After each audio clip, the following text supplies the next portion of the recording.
Welcome back, everybody, and I hope you had a great weekend.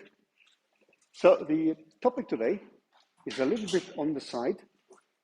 We are not going to make exercises on this topic. You will not encounter this neither in the final or in some of the homeworks, but this is a topic about scattering, where we are going to use what we have done till now, but we are going to apply this to a topic which many of you will encounter in later physics courses.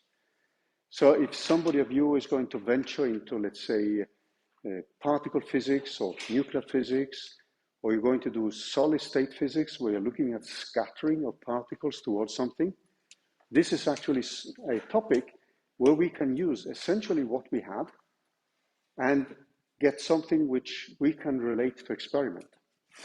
And scattering experiments are actually one of the ways we do probe physics. So the scattering experiment is an experiment where you have essentially two types of informations. How much you are being scattered, so that means the angle you're being scattered if you collide with something. And that angle is something they can measure in the lab. And the number of counts. So when you scatter something, this hits a detector. You could just think of you having a blackboard and you're throwing chalk at your favorite teacher. And then you can count the number of times you hit your teacher and the number of times you just hit the blackboard, which is behind you, right? So that would be this type of experiments which you will be running when you run a real experiment. You simply count the number of events you have in a detector. And that defines in physics what's called the scattering cross-section. And based on that one, you can say something about the physics of the system. So what we are going to do today is an aside, but it's something which you will encounter in later physics courses. So I'm using that as a kind of motivation for what we have done till now with central forces and two-body problems. So you will encounter these topics again and again. Then on Wednesday, we are going to deal with the last topic for the semester. And this is actually bringing some beauty into Newtonian mechanics. And that's a formalism which is extremely powerful, and it's called the Lagrangian formalism. And for those of you who will continue with physics, you're going to encounter this again and again. And you probably noticed that when you look at chapter 8 of Taylor, they use the Lagrangian formalism, which has been derived in chapter 6 and 7, and they use this formalism to derive the equations of motion. So it's an extremely powerful formalism where you just start with the kinetic energy and the potential energy, and from that, you get the equations of motion. Instead of us, the way we have started doing things is actually to look at the forces. And then we analyze the problem, we set up the forces, and then we have the acceleration. The Lagrangian formalism is more the way, together with the Hamiltonian formalism, the way we do physics. And it's beautiful, it's fun, and it allows you to derive the equations of motions from a more general principle, which then follows the energy of the system. So this is going to be the last topic we cover this semester, and you will encounter some exercises in homework 9 on the Lagrangian formalism. That would be next week. And then finally, there may be one exercise about this in the final project. But the topic today is more kind of an aside, and it's useful to see how we can use things to analyze physics experiments, in particular for those of you who may be interested in doing experiments in solid state physics, or nuclear physics, or particle physics, or even atomic and molecular physics. So there are some basic things which you will see again and again. So that was a kind of setting for the week.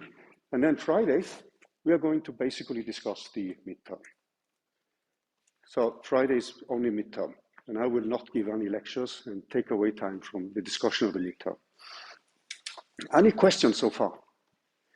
I also wanted to remind you about the office hours which we have. So in case you've forgotten about it, there is a link if you go to the basic the GitHub address of the course and you look at the very beginning. So we do have office hours after the lectures, and then we have some additional ones at I actually have additional hours at 9 o'clock and in the evenings on Thursdays and Tuesdays. And then we have office hours with Julie and with Abby and George as well. So you can see the additional office hours, which we also have in the evening. So if you are struggling with some things with the midterm, feel free to join the office hours, which we have in the evenings on Tuesdays and Thursdays. And obviously, you're very welcome just to stay longer today, as usual. Okay, so let's now go back to the whiteboard and take a look at the topic for today. And I will not be, I will try to be more generic today, and some of the mathematical details are details which I'm going to place in a video. But the important thing is that you see the kind of overarching picture of this specific topic. And then when you're going to do a course in quantum mechanics, for instance, you will go much more through the details. Okay, so let's look at scattering problems and what they actually imply for what we have done. So this is a two-body scattering problem. Now let's write it down here. And let's set up some of the details which we need to define. So you could now think that you have a target here, and you could now imagine that there is a kind of plane which goes through the center of the target. And then we have the x-axis, the y-axis, and then the z-axis. So this blob in here at the origin, this is our target. And then we are sending in an object towards the target. So you could think now that this could be an atom, it could be an electron, or it could be a comet getting close to the solar system, just to give you another example of systems which we can look at. Now, what happens now is that this object has an initial velocity, which we can call v of I, and I just write it in terms of a vector here. And now you could think of defining a plane which goes through the center of this target which we have here. You can assume that this target is a spherical object. Doesn't look like a sphere, but just please live with my poor drawings and just think of this as a sphere. And then there is a distance which we in experiment, so if you look at this object, this has a trajectory here. So let's mark that in a red color.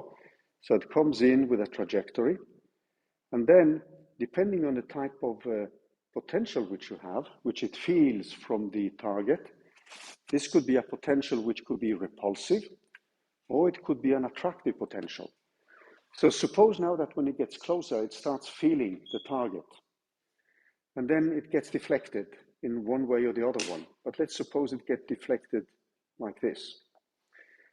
And then the distance between the object when it's coming in and this specific plane, this is normally called B, and it has a name, it's called the impact parameter.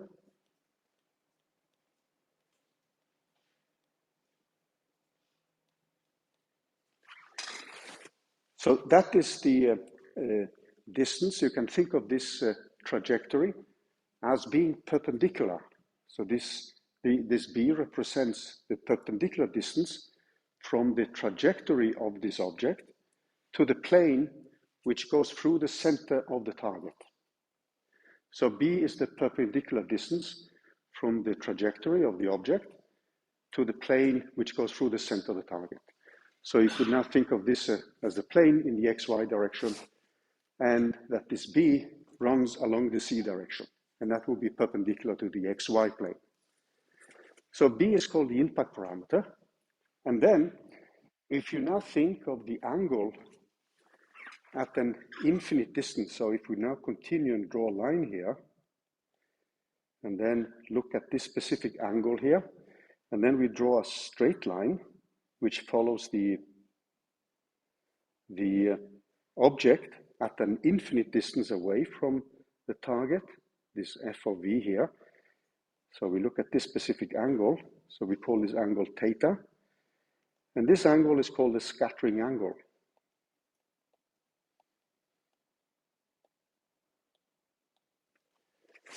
So the scattering angle is an observable quantity. You actually can extract that from measurements. The other thing which you would extract from measurements is the number of hits you get in a detector. So when you do a particle physics experiments, you do have detectors which scan the whole space, for instance. It can be a so-called 4-pi detector. And at the lab here, the FRIB, people have actually been working with this kind of detectors for ages. And then you would simply count the number of particles which hit the detector with a specific angle. From that, you can say something about the physics of the interactions between the projectile, the incoming objects, and the target. So if you look at this kind of deflection, if you were to intuitively say something about the forces at play, suppose now that we have some kind of potential which acts between the target and the object which comes in. And if you look at the way it's deflected, what kind of force would you think of? Would this be a repulsive force or an attractive force? If you look at its motion after it has passed the target. So what's your feeling? What would you say would be the type of force which is at play here? Is it something which repels or something which attracts? Repels. So this is what you see here as an example of a repulsive force. And you can actually, by looking at the angles by which things get deflected, you can say something about what kind of interaction is taking place. So if it were to be bended towards the target, this would be an example of an attractive force, right? And we've been looking at similar cases when we looked at the solar system. So let's just remind ourselves a little bit of the equations which we got when we analyzed the two-body problem. So if we go back to the two-body problem, so one thing we had is in case our potential V of R was given by a constant alpha, and this could be the gravitational force, or it could be a Coulomb interaction. So we could have alpha equal to G times mass 1 and mass 2. So this is actually a G, this one. Or alpha, if we have a Coulomb interaction, it could be given by 1 over 4 pi multiplied with the permittivity in vacuum. And then we would have the charge of particle 1 times the charge of particle 2. So that would be an example of another type of potential, which is a lookalike of the gravitational force, except for the constants.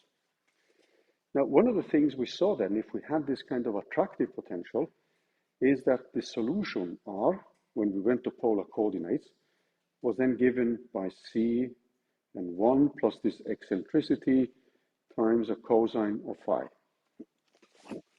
So phi is not the same angle as this theta. So be a little bit aware of that. And because when we looked at the typical motion, what we had, when we looked at the sun here, and then there was a minimum distance from the sun to the object which is getting close to the sun, and we call this an R min. What we could have then is a comet which is coming into the solar system, and then it gets deflected by the sun. And then the angle which we have is the angle which then measures the distance from the R min. So this is the angle phi. And then we would have a similar angle up here. So this would be a phi 1, and this could be a phi 2. And the typical case which we looked at then was a effective potential like this. This is our V effective, where we also included the angular momentum.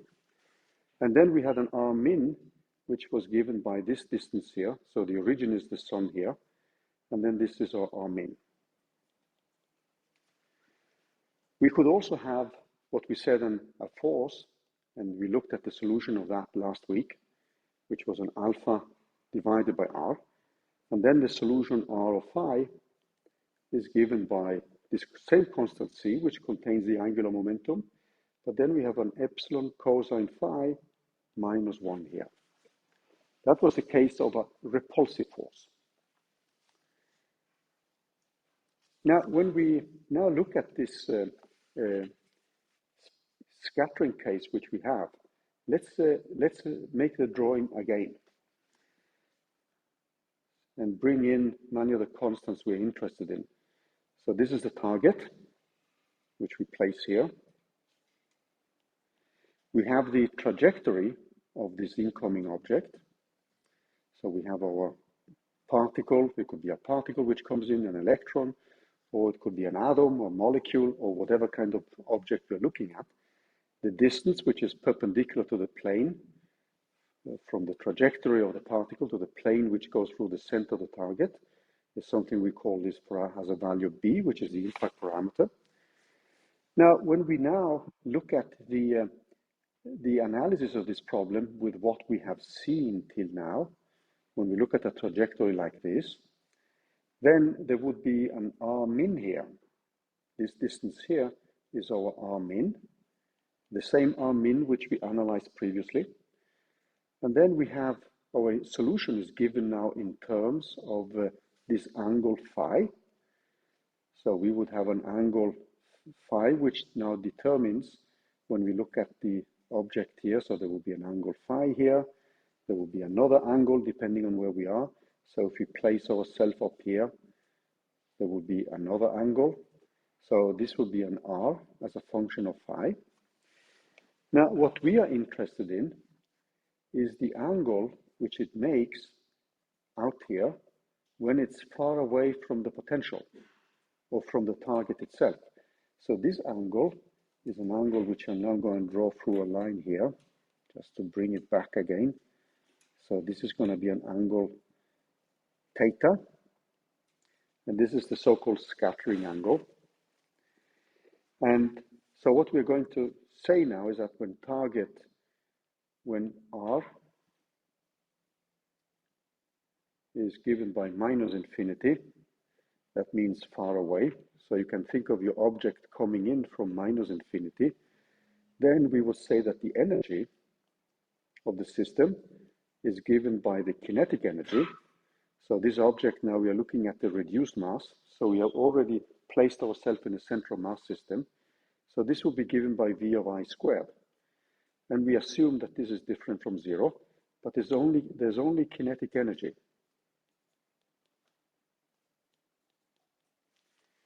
The other thing which we do now is that when this r is equal to plus infinity, then the energy is going to be equal to 1/2 times this v of f squared multiplied with mu. So at this distance as well, there's only kinetic energy.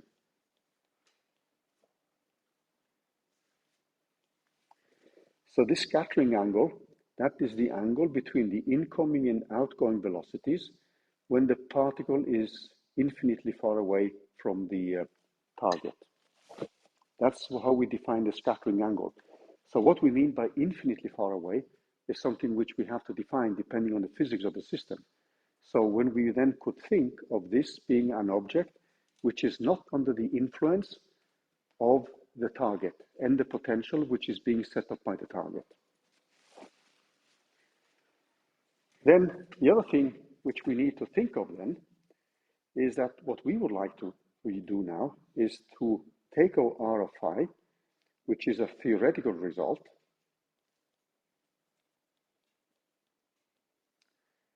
and the whole field here deals actually with us relating these theoretical results which we have with what we can observe experimentally. And what we can observe experimentally are the energies which are deposited in a detector, the number of counts we do, and the scattering angle. So what we would like to do here, and this is normally what's done in the scattering theory, is to relate this quantity, and we want to relate this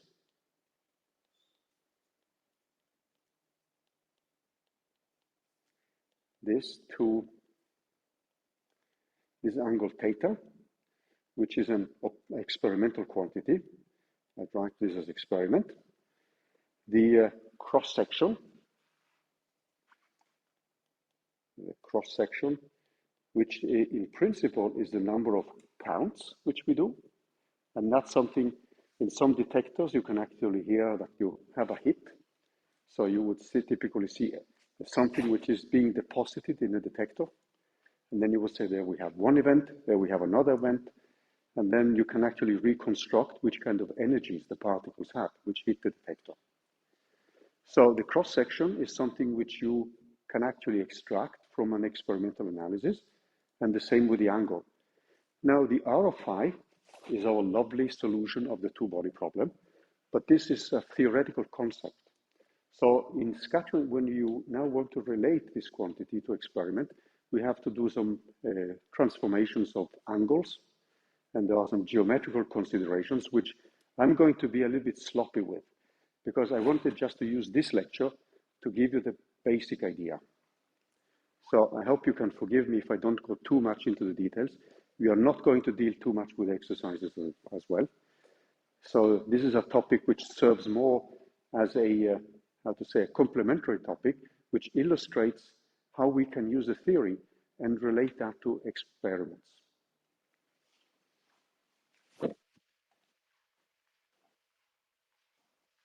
So we want to relate to this and something which is called the cross-section,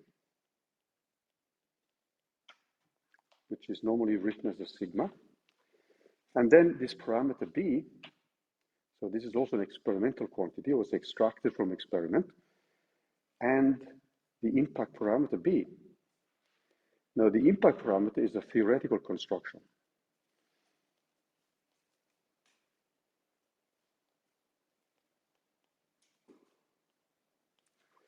However, you can make some easy assumptions here.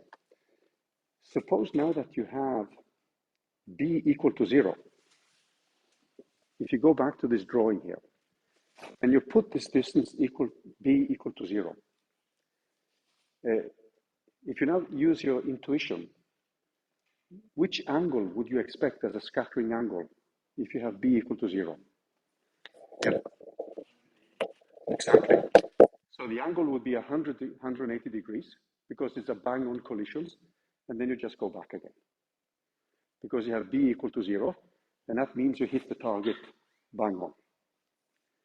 Now, there's another type of examples which you will encounter in physics, which is called a hard sphere experiment. That means that your B is just equal to the radius of the target.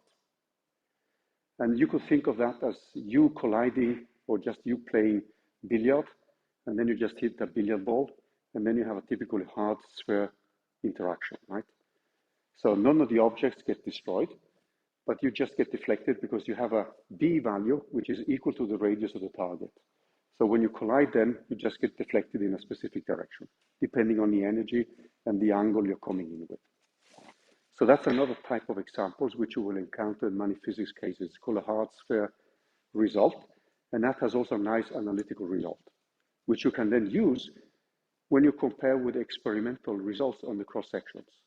So there are many such nice limits which you can use to compare with experimental results. And that says something about what kind of collision took place. So if you have a scattering angle, which is 180 degrees, that's a head-on collision. And that means that this B value had to be equal to 0. Does that sound reasonable?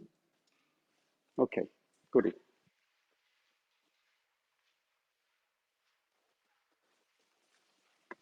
So we want to relate these quantities, but what we need now, since we mentioned this topic with the cross-section, we need now to define the cross-section. And how do we define that? So let's bring up more definitions here.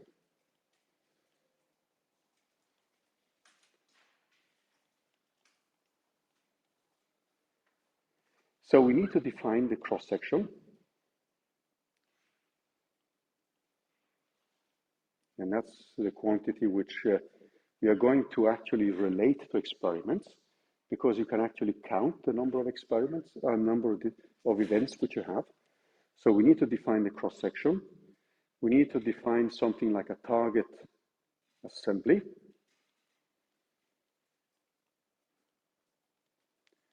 So if you're running an experiment in condensed matter physics, there's something which is called neutron scattering, which was decisive in condensed matter physics in order to say something about the structure of the atoms and molecules in a solid.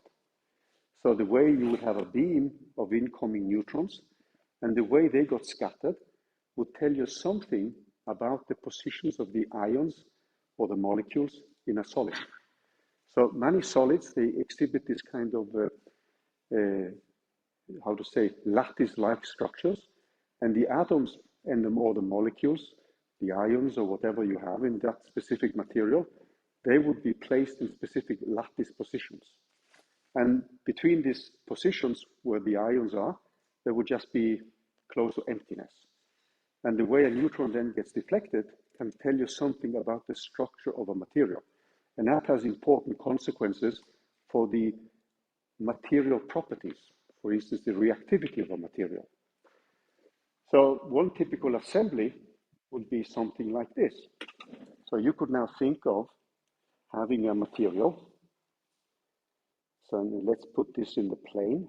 So this is a flat, thin, it could be, for instance, a flat, thin foil of aluminum. And then you would have in here, you would have the aluminum atoms. And this could be a foil of aluminum, just to give you an example. And it could look something like this. So in between these positions, there's essentially emptiness. So what you would call here now, this area here, this is normally called the cross-sectional area.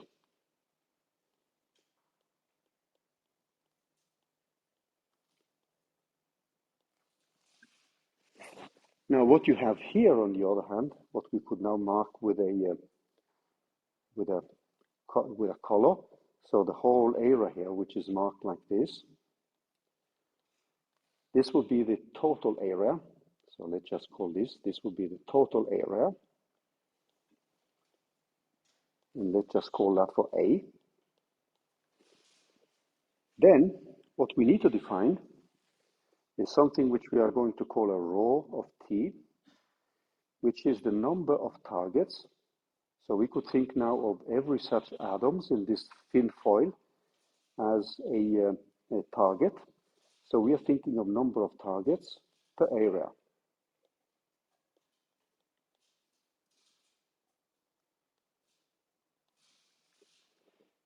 So that means that if we now think of the number of targets, so this symbol, the punch symbol, is normally used as a way to indicate number. So the number of targets is actually equal to so this is a quantity which we normally call the number of targets. And that has obviously to be equal to the density, this quantity rho of T, multiplied with the area. So that gives us the number of targets. So this is just simple consideration defining specific properties. And what we are interested in now is if you are now sending in something, sending in a beam of particles, then you're now interested in the number of hits per area. So that means that we're just going to include the simplest possible definition of a probability of making a hit. So the next quantity which we need then is to define the likelihood of a hit.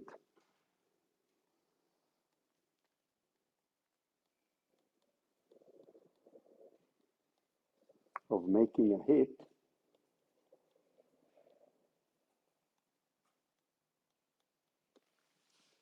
And in order to find that quantity, what we are going to define, we need to define this cross-sectional area.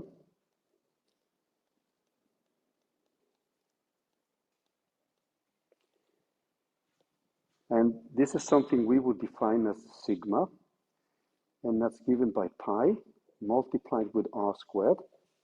So I remind you that the cross-sectional area is now the area which is given by a specific target.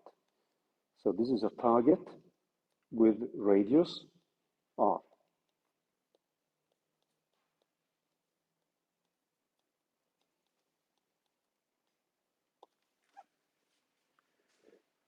So what I'm just doing now to set up the definitions, and when we have these definitions, we can then define the total cross-section here. So we're assuming now that these targets which we have, they look like spheres. That's the most common assumption. So every target which you see on this foil of, let's say, aluminum, which we have up here, these given targets here, they have a specific area. So when you're then shooting in with a beam of, let's say, neutrons, or it could be electrons, or it could be other types of particles, or it could be other types of objects, then you have defined a target which has a specific cross-section. Okay? So the word itself is just a cross-section of a target, which is a sphere. And when you then continue, you can now look at the total area of all targets.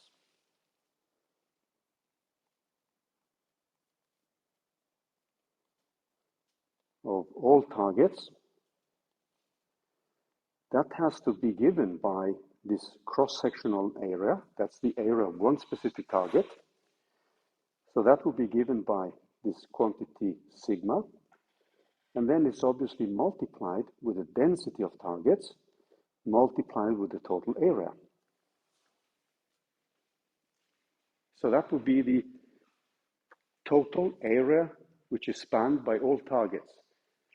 And then when we compare that with the total area, we can say something about the likelihood of making a hit. So let's use this quantity here to define the probability of a hit. So you being able to hit one of these targets.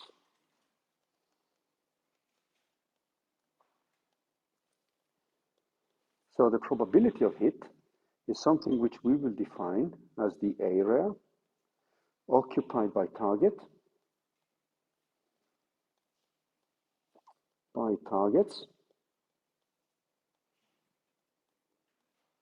and this is divided by the total area.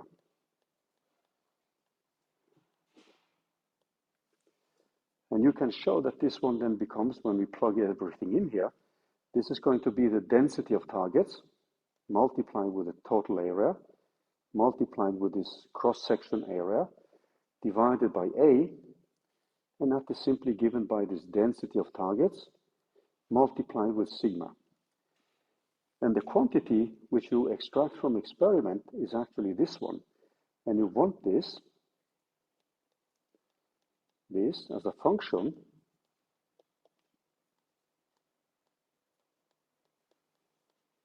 of theta and this parameter b, which we put up, this impact parameter. So the angle theta is something which we can extract from experiment, whereas the parameter b is something which we can implicitly extract from theory. So theta is the experimental quantity which we can use to build up our knowledge about this scattering cross-section, or cross-section as we normally call it. So we need some more definitions, because when we run an experiment, what we count is actually the number of scattered particles. So you register the number of particles which hit the detector. So the number of scattered, that is going to be given by a quantity which I will call for n scatter, the number of scattered particles, and that's going to be given by the number of incoming particles. So you know, typically if you're sending in something towards a target, you have an estimate of the density of particles in the beam. So you can say something about how many particles will hit the target area per second, for instance. So you know the number of incoming. That's often something which is well defined. And you have the number of incoming, and this is multiplied with the density of targets multiplied with the cross sections. So that's the way we would define the number of scattered particles. And that's something which you now can relate to experiment. And the cross section, which we have, this is something which becomes an effective area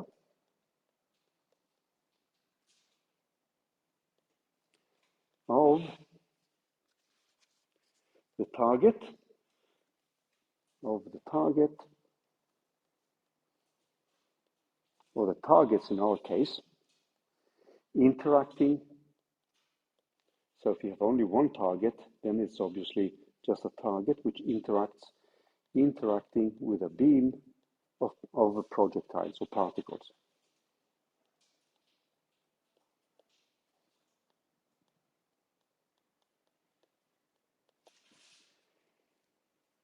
Now here comes an example which I took from Taylor, from the textbook. So let's illustrate what we are saying now with a simple example. So this is taken from the textbook of Taylor. It's an example which I'm not too fond of. It's a pretty violent one. But let's try to repeat it because it illustrates some of the basic concepts here. So in Taylor's text, I think it's chapter 14.2 or something like that, you have defined a total area which now describes an oak tree, the area which is spanned by an oak tree. So you can think of an oak tree here, and this is my best attempt at making a tree here.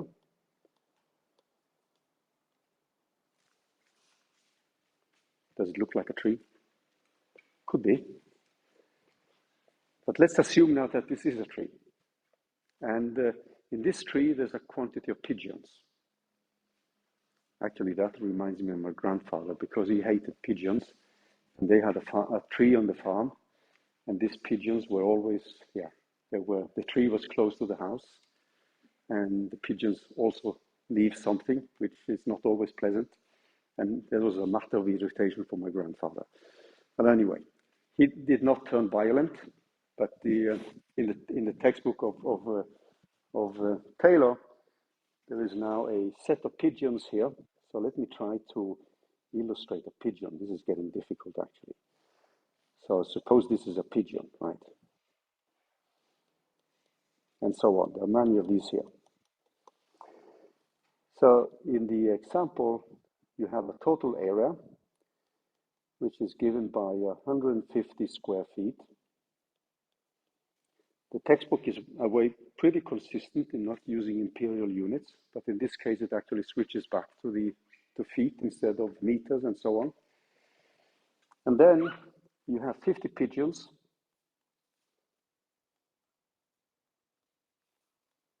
And each with a cross section. So this is a spherical pigeon, right? That's something which we in physics really love and make a spherical object because that simplifies the mathematics.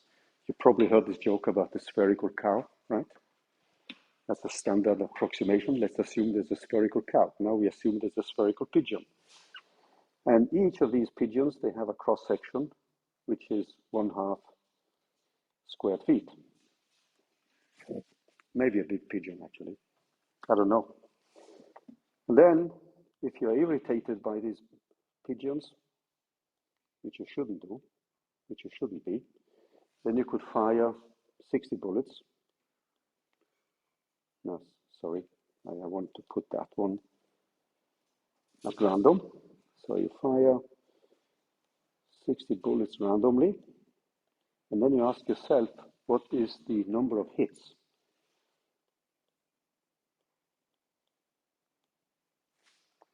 So the number of hits then, which is actually the same as the number of, which would correspond to the number of scattered, is the same as the number of incoming. So you could think of this number of hits as something which gets scattered. In our case, it actually remains in a bird. So this is multiplied with the density of pigeons and multiplied with the cross-section of a pigeon.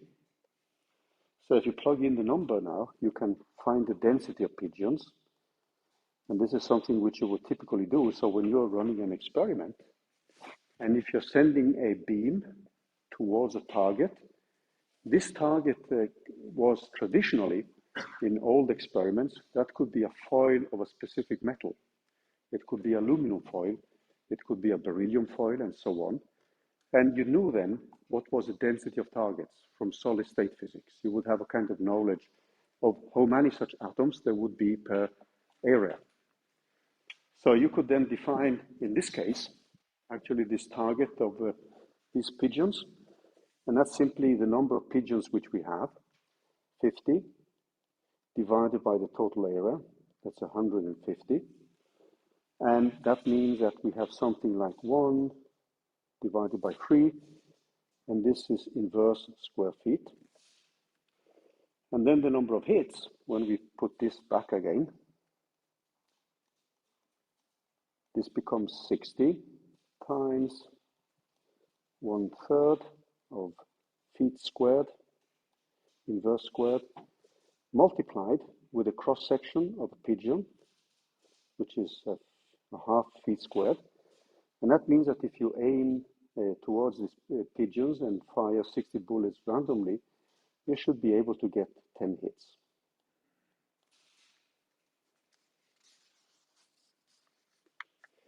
So if we now go to another field, like nuclear physics, if we look at that field, so in nuclear physics, the typical radius, if you now are interested in running an experiment at FRIB, then the typical radius of a nucleus is something like 10 to the minus 14th meters. That's the kind of size which you operate with when you're doing nuclear physics. If you're dealing with an atom, the typical size is around nanometers, which is 10 to the minus 9 meters. So a nucleus is much, much smaller in size, which also tells you that the strong force has a very short reach. So what holds together neutrons and protons is a force with a very short reach. What holds together an electron in an atom is the Coulomb force, and that has an infinite reach. So you can see that from the type of objects which you have, what kind of radii are the relevant ones. So what kind of distances and what kind of length scales are important. Now here, in nuclear physics, the typical cross-section is something which goes like 10 to the minus 28 meters squared. And that has its own unit, which is called 1 barn.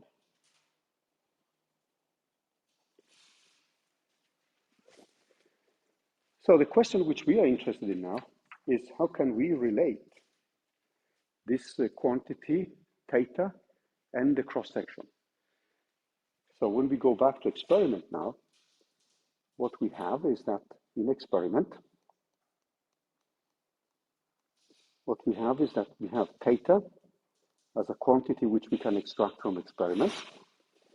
And then we also have the cross-section as a quantity which we can extract from experiment. This quantity sigma.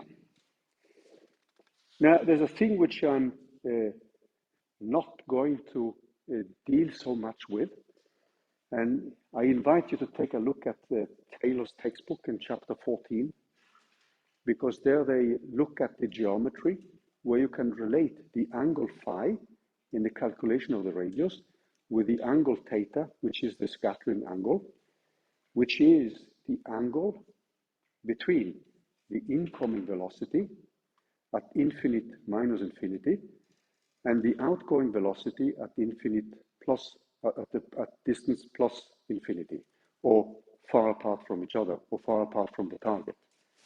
So that angle theta, there is a geometrical consideration which I'm not going to go through here, but I'm simply going to give you the result.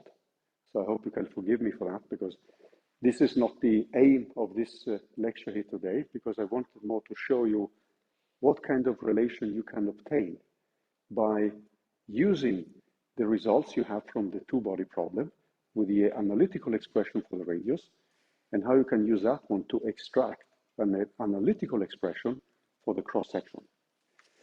So if you forgive me for not going through all the geometrical aspects, I'm just going to set up the quantity which is going to be of interest for us, and the specific quantity which we are going to look at is something which is called the differential cross-section. So let's define that one. So the total cross-section is something which is now going to be given by an integral over this differential cross-section. So d sigma is the differential cross-section. This d omega is a so-called solid angle.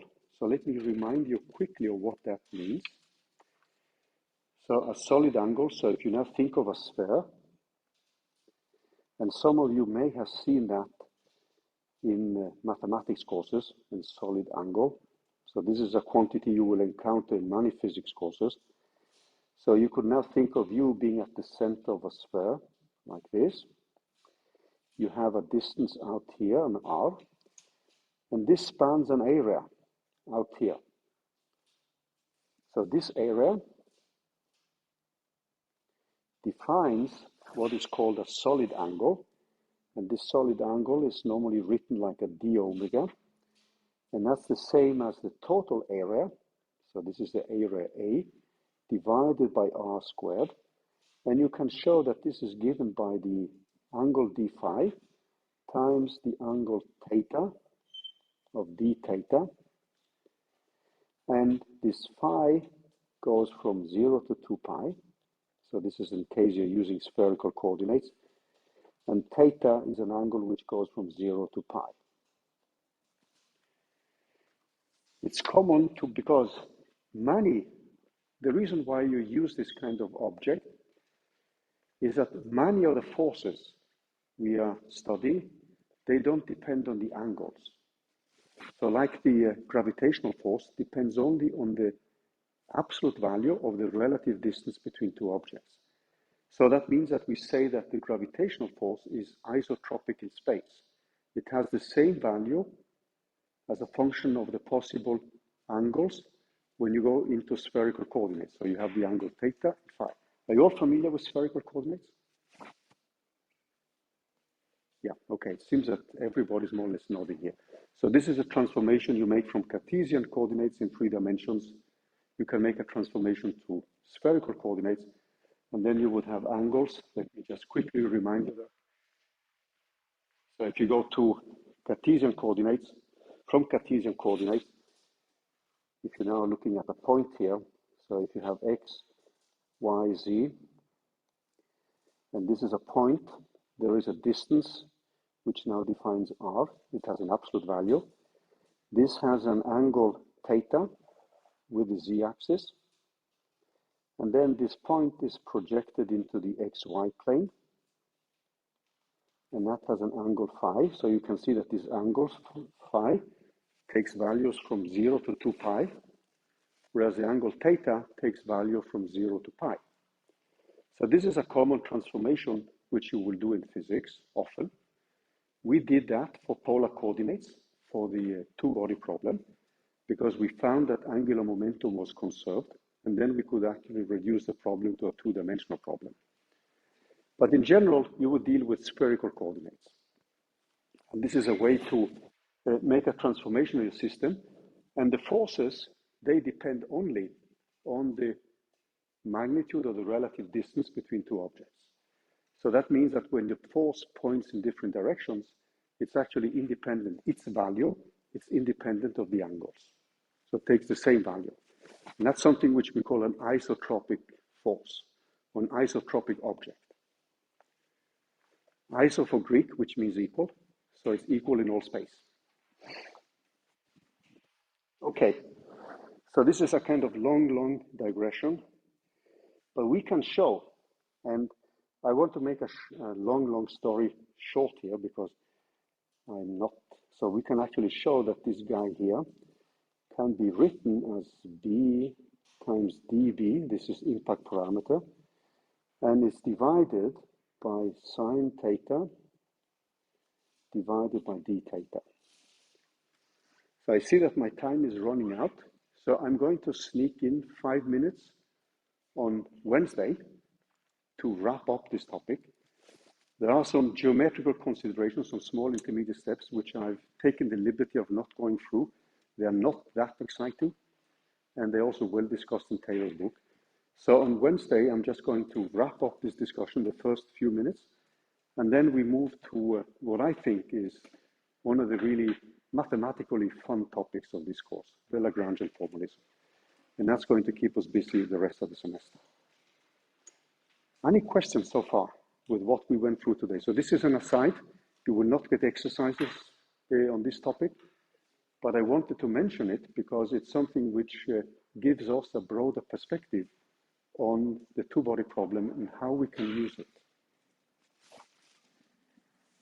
So I hope this was not too annoying or too boring, but it's good to actually get some perspectives besides some of the standard things which we normally do. Okay, guys, sorry for not giving you all the details, but this is more a kind of side track, but it's an interesting side track for many of you in further studies, actually. Feel free to hang around if you have questions. If not, we will see each other on Wednesday again. And best wishes for the rest of the week to everybody, right?